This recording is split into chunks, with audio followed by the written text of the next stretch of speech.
Saudara-saudara yang diberkati bahkan dikasih oleh Tuhan kita Yesus Kristus, Shalom. Damai di hati. Ada damai? Ada kan? Ada sukacita? Pasti ada. Bersyukur karena walaupun di hari kemarin kita lihat memang berupa agak lain kan, berupa rame kemarin kan, karena kemarin banyak pemuda ada salah kirim video ada sementara bagacor kan. Tapi tentu bersyukur kita lihat orang-orang di video ada di ibadah ini kan. Berarti yang tidak mengabaikan kan tanggung jawab sebagai orang percaya. Walaupun ada bagacor, masih ada dalam persekutuan yang bersyukur. Karena sama ada di bentuk ungkapan di Facebook kita ada lihat, ada di kata-kata begini. Tanggal 24 dari terbit matahari sampai masuk matahari, rela mau antri, rela mau tunggu lama, mau di toko baju, mau di supermarket, di pasar, atau mungkin kalau bagi kaum perempuan di salon, rela kamu tunggu. Serta masuk gereja, keberatan mau tunggu kamu. Apalagi kalau pendeta mesti berkhotbah lama, paling suku-suku kaki kan, markalinan tukaknya kan, semua baik-baik, semua bagus-bagus. Ya artinya bahwa orang bersyukur karena orang boleh ada di perayaan Natal di tahun 2025 ini. Nah, saudara-saudara yang diberkati bahkan dikasih oleh Tuhan kita Yesus Kristus, pada bagian awal penulis surat Ibrani menekankan pentingnya upaya yang dilakukan Allah untuk berbicara.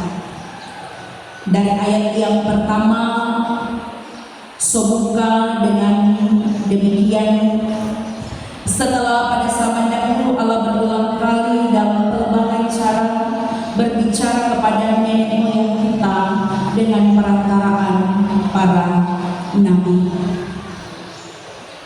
Ya artinya bahwa Allah memakai para nabi, dan para nabi pun dengan kreatif, dengan cara-cara manusiawi menyampaikan kebenaran-kebenaran Tuhan Allah yang telah mereka terima. Para nabi dengan berbagai cara yang mereka lakukan agar para pendengar boleh memahami apa yang dimaksudkan, bahkan dengan berbagai hal yang diupayakan. Karena kita tahu ketika di zaman perjanjian lama, umat Israel yang begitu tegar tengkuk, kabal, nyanda jaga badena, berulang-ulang kali dorang diingatkan, banyak kesaksian yang sudah disaksikan, yang sudah diperlihatkan. Contoh Nabi Musa yang suka selia pakai tongkat, laut terbelah menjadi dua. Tetapi apa juga umat maka begitu juga. Bahkan sampai pada akhirnya di ayat yang kedua kemudian dikatakan bahwa maka pada akhir ini ia telah berbicara kepada kita dengan perantaraan anaknya yang telah ia tetapkan sebagai yang berhak menerima segala yang ada. Oleh dia Allah telah menjadikan alam semesta. Allah berbicara dengan perantaraan anaknya, yaitu Yesus Kristus. Tentu kita bertanya-tanya mengapa semua hal ini terjadi. Semua terjadi karena upah dari segala perbuatan dosa kita umat manusia. sehingga putusnya hubungan antara Tuhan Allah dengan kita umat ciptaan. Tetapi bukan hanya berhenti sampai di situ saja. Tuhan Allah dengan berbagai cara upaya untuk memulihkan hubungan kita, hubungan yang ada. Melalui berbagai cara Tuhan Allah mempersiapkan pemulihan antara hubungan Tuhan Allah dengan segala ciptaannya lewat nabi-nabi dengan berbagai upaya yang telah dilakukan. Dan puncak dari inisiatif Tuhan Allah yaitu melalui anaknya, yaitu Yesus Kristus. Sungguh luar biasa ketika orang mulai ada.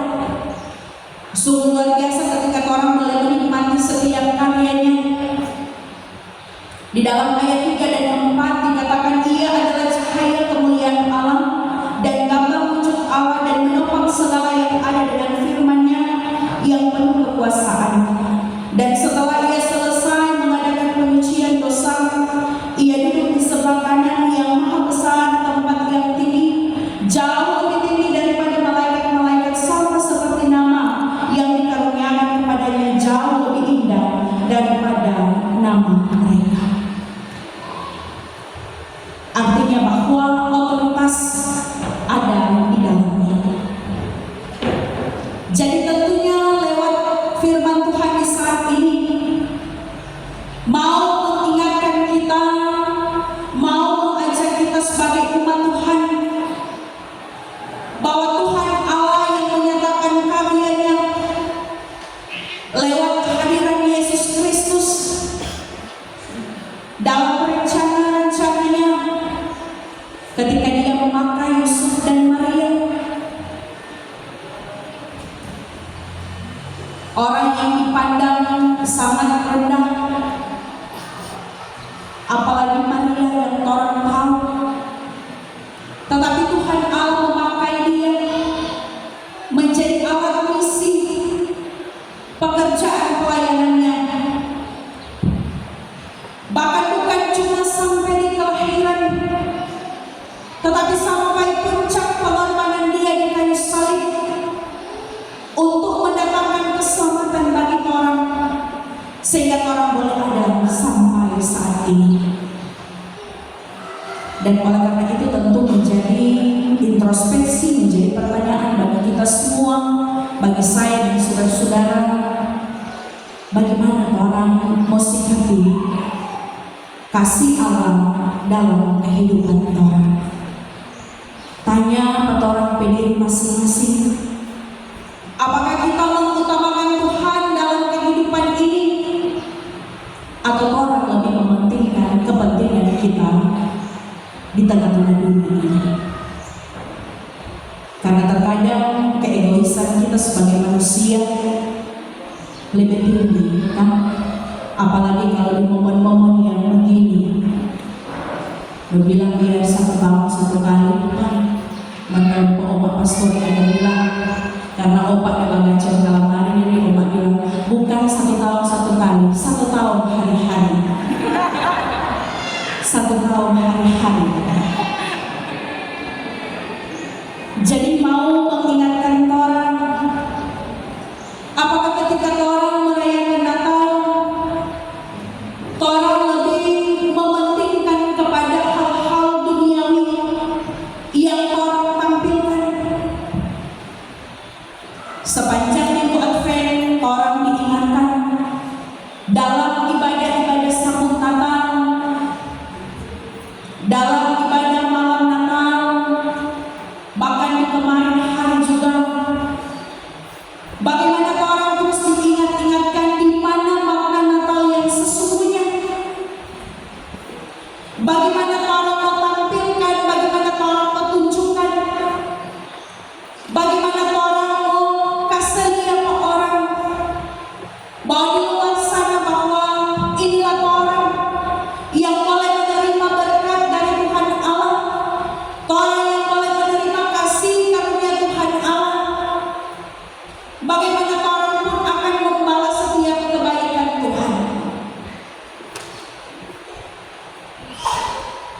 Bagaimana orang menunjukkan dalam persekutuan beribadah di kemarin kita dengar paling banyak di pos sana, di luar berkeliaran. Bagaimana orang menunjukkan ke orang lain?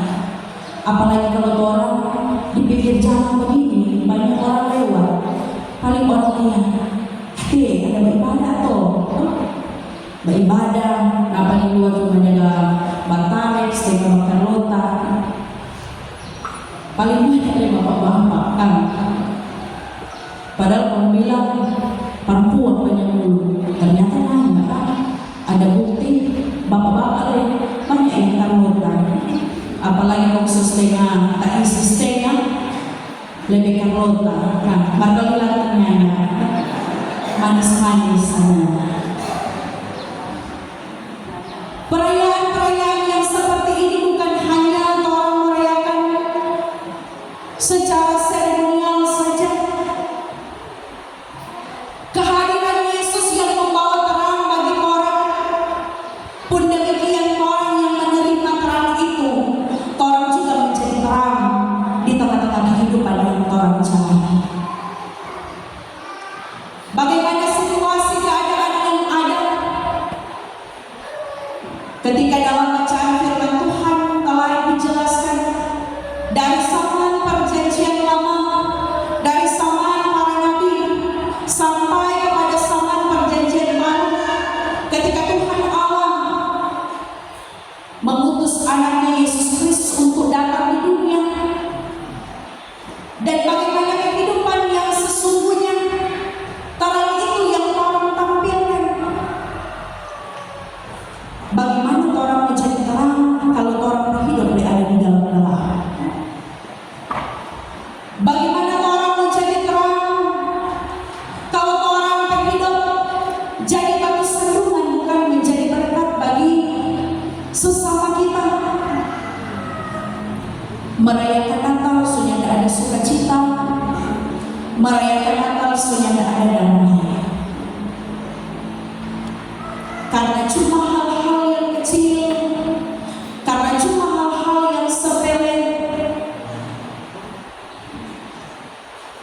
mau bikin orang timbul perselisihan, timbul perpecahan, mau baku marah, Natal mau baku marah kan, nikmati juga kehidupan kan, bagacor boleh, mari jangan kalebe kan? Kemarin Pak Ketua bilang ojo mana jangan kalebe. Ingat, orang kehidupan sebagai orang percaya, bagaimana yang harus orang tampilkan, bagaimana yang harus orang tunjukkan. Karena Kristus datang ke dunia bukan tiada arti, bukan cuma kaleng-kaleng, tetapi dia membawa keselamatan bagi orang, membawa berkat bagi orang sebagai umat Tuhan. Maka daripada itu biarlah kehidupan yang orang jalani pun orang tahu cara untuk berterima kasih, orang tahu cara untuk bersyukur atas berkat yang Tuhan ada kasihnya. Orang menikmati kehidupan, maka utamakan Tuhan dalam segala keadaan. Ada bilang di Matius 6 ayat 33, carilah dahulu kerajaan Allah dan kebenarannya, maka semuanya itu akan ditambahkan kepadamu. Jangan takut kalau orang cari ke Tuhan, orang ikut ke Tuhan, orang bergantung sepenuhnya kepada Tuhan, orang pengen apa yang Tuhan mau, semua Tuhan mau kasih, semua Tuhan mau jawab. Karena waktu Tuhan bukan waktu kita, waktu Tuhan waktu yang terbaik. Mungkin saat ini orang rasa ada pergumulan, ada tantangan, percaya di balik semuanya itu ada pelangi kasih yang Tuhan sediakan. Dan saya percaya bahwa orang semua yang ada di saat ini pun yang terus mengimani segala sesuatu yang telah Dia karyakan dalam kehidupan kita, Dia yang memegang otoritas kehidupan kita sebagai umat Tuhan. Maka mari dalam kehidupan yang orang jalani,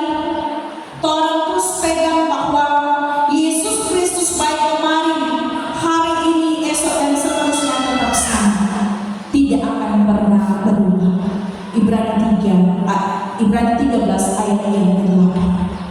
Maka biarlah orang hari-hari kehidupan orang terus pancarkan kasih, pancarkan terang Kristus, ceritakan kepada semua orang bahwa Tuhan Yesus adalah Allah kita yang berkuasa,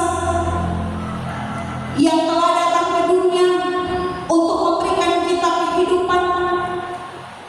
Maka biarlah dalam kehidupan orang pun, ketika orang ada di tengah-tengah keluarga, ketika orang ada di tengah-tengah pekerjaan, ketika orang ada di tengah-tengah bergereja, bermasyarakat, orang terus pancarkan kasih Kristus lewat perbuatan kasih kita.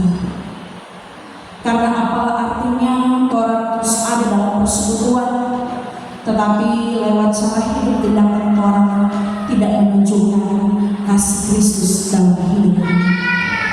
Dan juga ketika dalam persekutuan beribadah,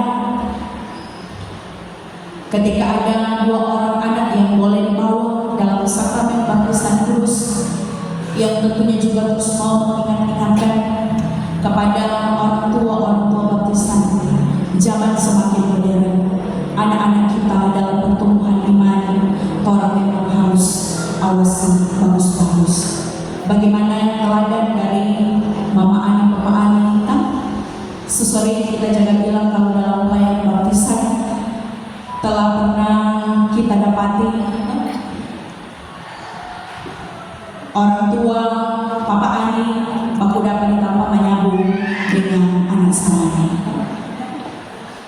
Mudah-mudahan orang yang ada nyadar demikian, jangan sampai, apalagi kalau di momen-momen begini, Mama Ani, Papa Ani atau baku dapat di dalam miring kalau miring, nah menyanyi kebenaran itu, orang jawab kelompok cuma jaga menyanyi itu. Dan oleh karena itu saudara-saudara, biarlah di sukacita ini kehidupan kita sebagai orang percaya, orang tetap menjadi teladan yang baik, orang tetap mencari kasih Kristus ketika orang